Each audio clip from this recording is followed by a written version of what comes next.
Decoding the death of Shri Ajit Pawar, an astrological analysis.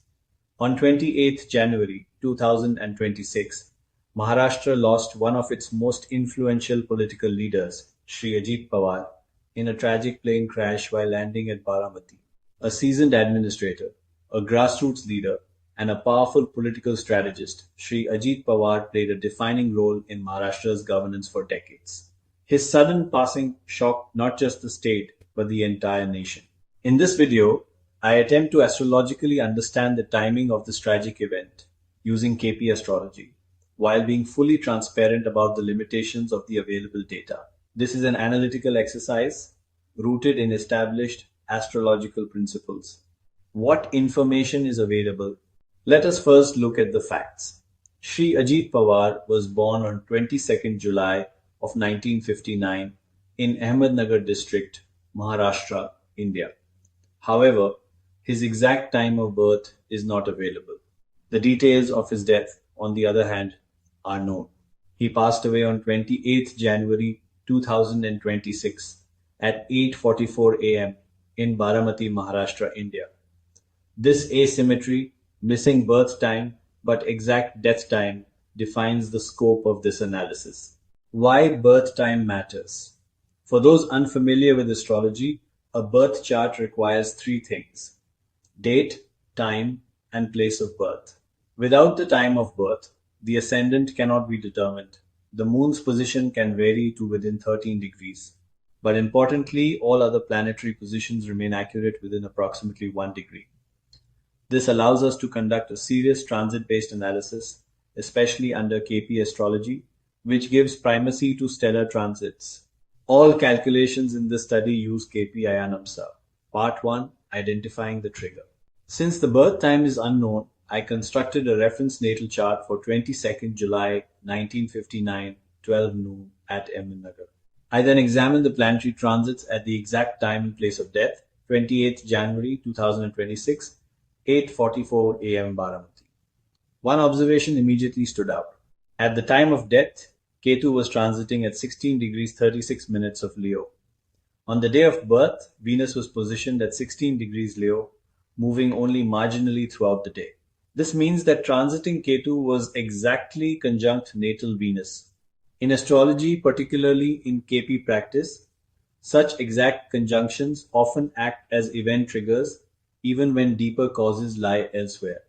Astrology teaches us the cause lies in the natal chart, the timing comes from Dasha and transits, and death manifests through Maraka factors. In this case, the trigger is clearly visible. Part 2. Determining the Vimshottari Dasha. Without a confirmed birth time, I tested two boundary scenarios. Birth at midnight 0 hours on 22nd July 1959 and birth at 23:59 hours on the same day. In both cases, the operating Mahadasha at the time of death narrowed down to either Mercury or Ketu. To resolve this, I turned to the transit principles of KP Astrology as laid down by its founder Shri K. S. Krishnamurti in KP Reader 5. Let me quote him verbatim. When a planet transits through a particular constellation, whatever may be the nature, lordship, or occupation of the transiting planet, the results enjoyed depend on the lord of the constellation, whereas the transiting planet indicates the source. And further, when one runs Mars Dasha and Venus Bhukti, or vice versa, the results will materialize when either planet transits the sign of one and the star of the other. Now, applying this to the present case, at the time of death, Ketu was the transiting planet. It was transiting Purva Phalguni, a star ruled by Venus. Ketu acts only as a source, while Venus delivers the result. Since Venus could not be the Mahadasha, the only logical conclusion is that the operating period was Ketu Mahadasha. Further iteration shows that Venus emerges as the Antar Dasha Lord if birth occurred late in the night. Thus, the operating period becomes Ketu Mahadasha, Venus Antar Dasha. Part 3. The Maraka factor. In astrology, death is linked to Maraka planets, especially when their periods are active. When the birth time is rectified between 23:47 and 23:59 hours on 22nd July 1959, the ascendant becomes Aries. In that case, Venus rules both the second and seventh houses, the primary Maraka houses.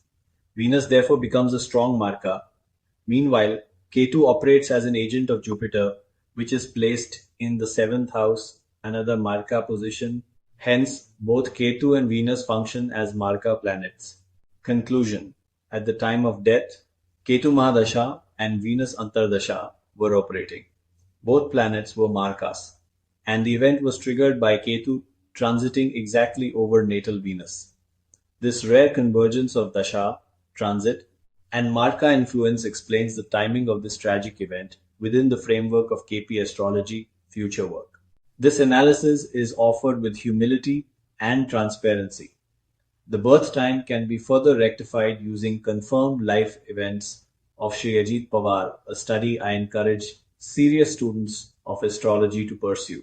I welcome constructive discussion, alternate interpretations, and scholarly rule and research-based dialogue.